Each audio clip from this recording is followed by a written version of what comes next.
الله الله أكبر لا إله إلا الله. بسم اللہ الرحمن الرحیم. فلسطین میں مسلمانوں کی تاریخ. انسان نے اس زمین پر طرح طرح کے مظالم دیکھے ہیں. ہم نے تاریخ میں وہ دن بھی دیکھا ہے کہ سرزمین فلسطین پر کچھ لوگ 7 سمندر پار سے فلسطینیوں کی سرزمین پر آئے، اسرائیل کے نام سے ایک ملک بنایا، اور امریکہ سمیت پوری دنیا نے اسے ایک ملک کے طور پر قبول کیا. یہ اس طرح ہے کہ کوئی زبردستی کسی کے گھر میں گھس کر ان کے درمیان اپنا گھر بنا لیتا ہے اور پوری ہمت کے ساتھ اسے اپنا حق سمجھنے لگتا ہے.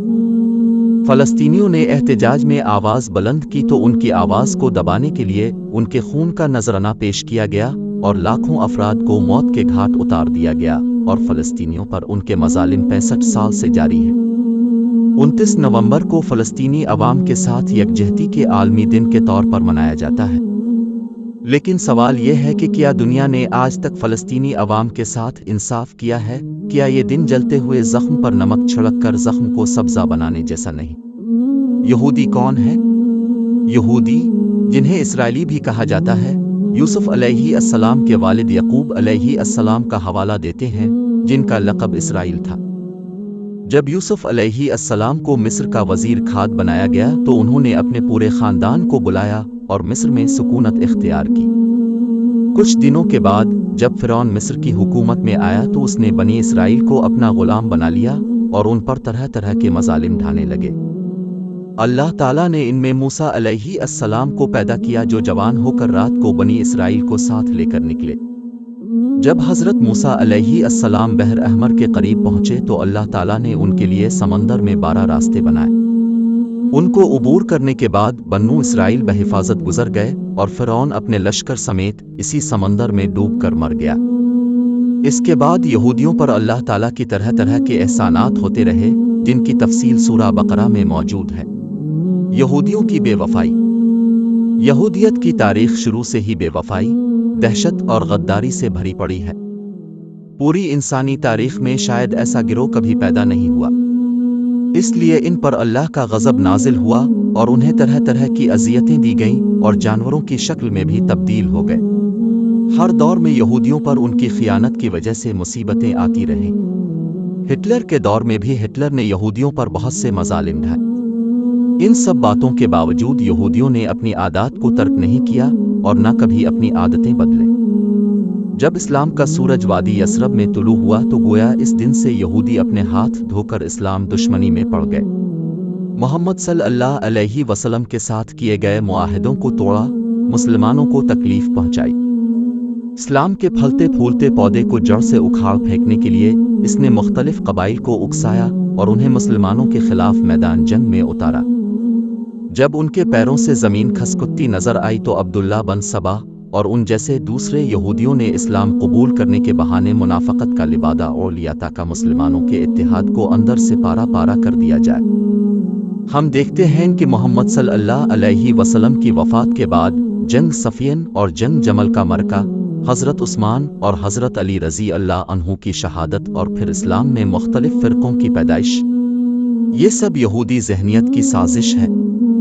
شیطان کے بعد اگر دنیا میں کوئی ایسی قوم ہے جو منظم منصوبہ بندی اور تیاری کے ساتھ کام کرتی ہے تو وہ یہودی قوم ہے. ان کے عزائم ہمیشہ جوان رہتے ہیں.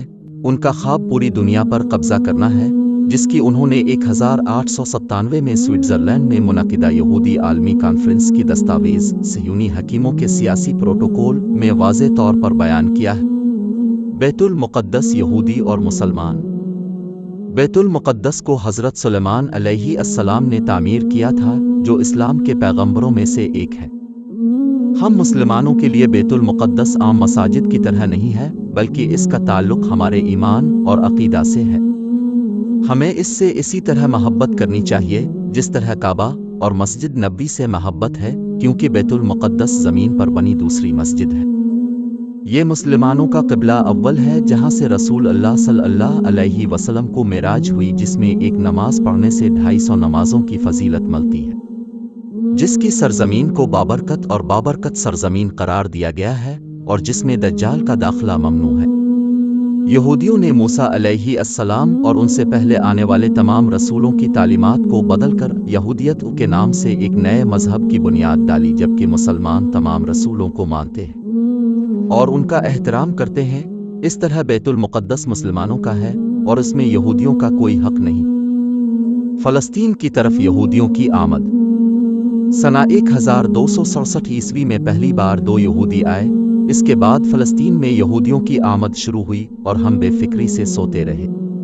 پھر جب 1887 عیسوی میں فلسطین پر قبضے کے مقصد سے صہیونی تحریک قائم ہوئی تو یہودی سرمایہ داروں نے اس تحریک کی حمایت کی۔ دھوکے باز یہودیوں نے مسلمانوں کی زمینیں مہنگے داموں خریدیں، عمارتیں بنائیں اور یہودیوں سے فلسطین کی طرف ہجرت کرنے کی درخواست کی۔ اسرائیل کا قیام اور یہودیوں کی بربریت۔ آخر کار جب زمین زرخیز ہو گئی تو اسرائیل نے مسلمانوں سے چھینی گئی زمین پر 14 مئی 1948 کو سیونی ریاست بنا لی۔ کون جانتا ہے کہ یہودی اب تک کتنے بچوں کو یتیم کر چکے ہیں، کتنی بیویوں کی عصمت دری کی گئی، کتنی لڑکیوں کی شادیاں چھین لی گئیں اور کتنی ماؤں کو قتل کیا گیا۔ لیکن اسرائیل کی یہ بربریت صرف ایک ذریعہ ہے، منزل نہیں۔ منزل وہی ہے جس کا تذکرہ اسرائیلی پارلیمنٹ کی عمارت پر لکھا ہے کہ اے اسرائیل تیری حدود دریائے نیل سے فرات تک ہے۔ جی ہاں، اسرائیل کا مقصد پوری دنیا کو کنٹرول کرنا ہے، لیکن اس کے عزائم میں مصر سے لے کر شام اور حجاز سمیت مدینہ تک پہلے نمبر پر ہے، جس کا آغاز مسجد اقصیٰ کے انہدام اور اس میں ہیکل سلیمان علیہ السلام کی تعمیر سے ہوگا۔ اس خواب کو سچ کرنے کے لیے طرح طرح کی تیاریاں کی گئی ہیں۔ اب یہودی صرف وقت کا انتظار کر رہے ہیں۔ تمام تعریفیں صرف اللہ کے لیے ہیں۔ سب سے پہلے بیت المقدس کی اہمیت۔ آپ کو یہ معلوم ہونا چاہیے، اللہ آپ پر رحم فرمائے کہ بیت المقدس کے بہت سے فائدے ہیں، جن میں سے کچھ یہ ہیں۔ اللہ تعالیٰ نے قرآن مجید میں ان کے بارے میں بیان کیا ہے کہ وہ بہت بابرکت ہے۔ اللہ تعالیٰ نے فرمایا، پاک ہے وہ اللہ تعالیٰ جو اپنے بندے کو راتوں رات مسجد الحرام سے مسجد اقصیٰ تک لے گیا، جس کے آس پاس ہم نے برکتیں رکھی ہیں۔ سورہ اسراء آیت 1۔ اور القدس مسجد کے اطراف کے علاقے سے ہے، اس طرح یہ مبارک ہے۔ اللہ تعالیٰ نے انہیں مقدس قرار دیا ہے، جیسا کہ اللہ تعالیٰ کے اس بیان میں موسیٰ علیہ السلام کے اس قول کے ذریعے ذکر ہوا ہے، اے میری قوم کے لوگوں، اس مقدس سرزمین میں داخل ہو جاؤ، جو اللہ نے تمہارے لیے لکھ دیا ہے اسے کرو۔ سورۃ المائدہ 21۔ اس کے اندر مسجد اقصیٰ ہے جس میں نماز پڑھنا 250 نمازوں کے برابر ہے۔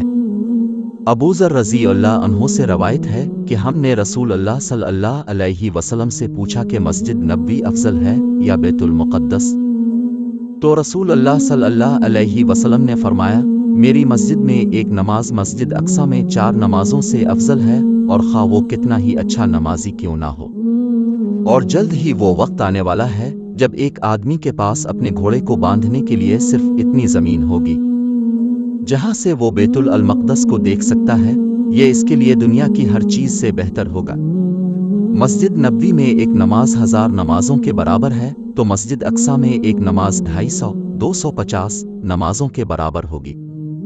ایک آنکھ والا دیجال اس میں داخل نہیں ہوگا، کیونکہ حدیث میں ہے، وہ حرم، مسجد نبوی اور بیت المقدس کے علاوہ پوری زمین میں داخل ہو سکے گا۔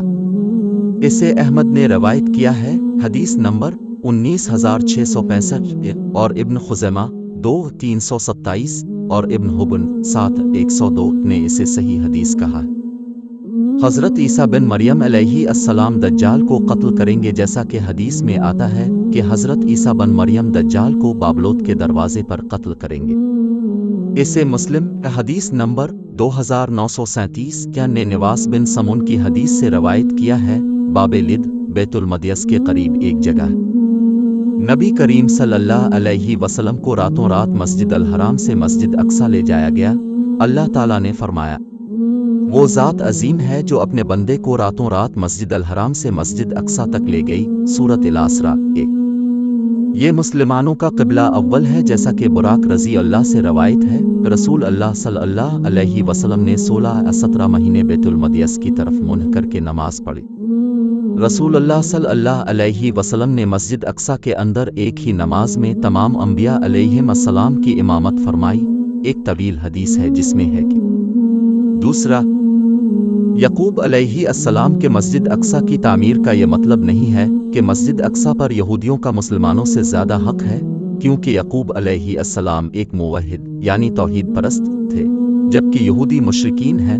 اس کا یہ مطلب نہیں کہ اگر ان کے باپ یعقوب نے مسجد بنائی تو وہ ان کی ہو گئی، بلکہ انہوں نے اسے اس لیے بنایا ہے کہ جو لوگ اللہ پر ایمان رکھتے ہیں وہ اس میں نماز پڑھیں، خواہ وہ اس کے بیٹے ہی کیوں نہ ہوں، اور مشرکین کو اس سے روکا جائے، خواہ وہ ان کے بیٹے ہی کیوں نہ ہوں، کیونکہ انبیاء کا پیغام نسل پرستی پر مبنی نہیں تھا بلکہ تقوی، خدا کے خوف پر تھا۔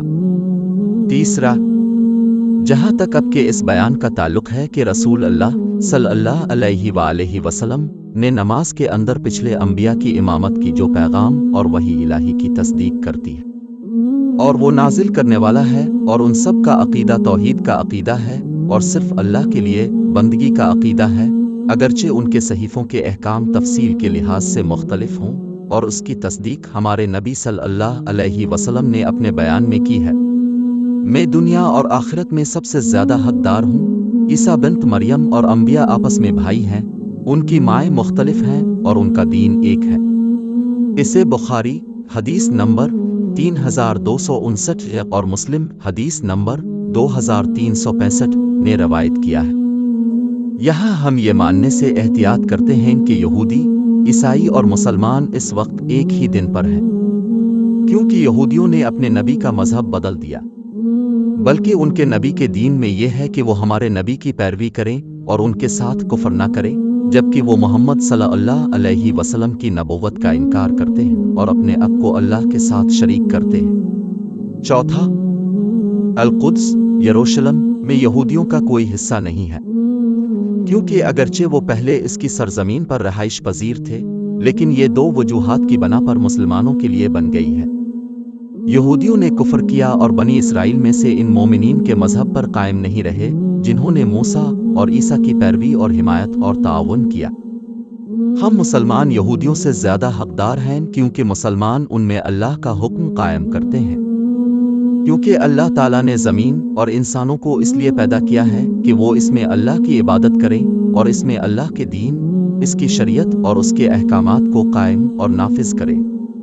اللہ تعالیٰ نے فرمایا، بلا شبہ یہ زمین اللہ رب العزت کی ہے، وہ اپنے بندوں میں سے جسے چاہتا ہے اپنا وارث بنا لیتا ہے، اور کامیابی صرف اللہ سے ڈرنے والوں کی ہے۔ سورۃ اعراف 128۔ لہذا اگر کوئی عرب قوم آئے جو دین اسلام پر نہ ہو اور اس پر کافر کے ساتھ حکومت کرے تو ان سے جنگ کی جائے گی یہاں تک کہ وہ اسلام کے فیصلے کے سامنے سر تسلیم خم کر دیں تو انہیں قتل کر دیا جائے گا۔ اس لیے مسئلہ ذات اور برادری کا نہیں بلکہ توحید اور اسلام کا ہے۔ تاریخ ثابت کرتی ہے کہ فلسطین میں رہنے والے پہلے لوگ کنعان تھے جنہوں نے 6000 سال قبل مسیح میں وہاں رہائش اختیار کی۔ یہ ایک عرب قبیلہ تھا جو بر اعظم عرب سے فلسطین آیا تھا، اور ان کی وہاں آمد سے اس علاقے کا نام ان کے نام پر رکھا گیا تھا۔ اساونیہ، نشتتوہا، تنظیماتوہا، اناشتہ تاہا، احمد الوزی، صفحہ 7۔ جہاں تک یہودیوں کا تعلق ہے، وہ سب سے پہلے فلسطین میں حضرت ابراہیم علیہ السلام کے داخل ہونے کے تقریباً 600 سال بعد داخل ہوئے، یعنی تقریباً 1400 سال قبل مسیح میں داخل ہوئے۔ اس طرح کننی لوگ فلسطین میں داخل ہوئے اور یہودیوں سے تقریباً 4500 سال پہلے وہاں رہتے تھے۔ اس سے ثابت ہوتا ہے کہ فلسطین کی سرزمین پر یہودیوں کا کوئی حق نہیں، اور نہ ہی کوئی مذہبی حقوق، اور نہ ہی پہلی جگہ رہائش اور زمین کی ملکیت کا حق، اور وہ لوگ غاصب اور حملہ آور ہیں۔ اللہ تعالیٰ سے دعا ہے کہ وہ جلد مسجد الاقصی کو ان سے آزاد کرے۔ بلا شبہ وہ اس میں غالب اور مقبول ہے، اور تمام تعریفیں اللہ ہی کے لیے ہیں۔ اس لیے ضرورت اس امر کی ہے کہ ہم اپنی زندگیاں اسلامی تعلیمات کے مطابق گزاریں، گناہوں سے بچیں، اپنی نئی نسل کو اسلامی تعلیم دیں تاکہ ہم دنیا اور آخرت میں کامیابی حاصل کر سکیں۔